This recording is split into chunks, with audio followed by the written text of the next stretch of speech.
नमस्कार, मी आराधना ताठे. आज मी अकोला जिल्ह्यात पातूर तालुक्यातलं जे बाभुळगाव आहे तिथे आलेली आहे आणि मावशींना भेटायसाठी मी इथे आली.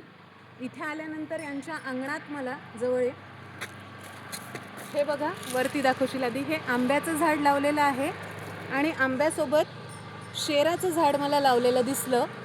तर मला आश्चर्य वाटलं की शेर आणि आंबा एकत्र का लावला आहे मावशींनी.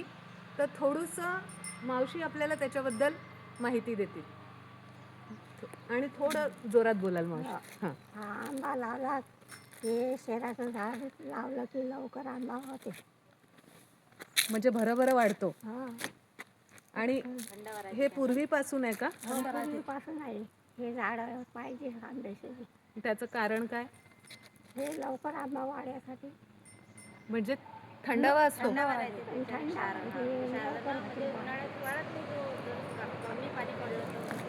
अच्छा अच्छा.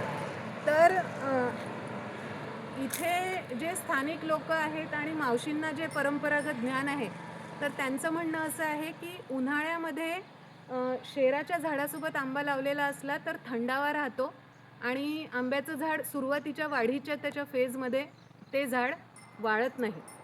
आपल्याला नुकतंच शेराच्या झाडाबद्दल मी फेसबुकवरही 1-2 पोस्ट वाचल्या होत्या.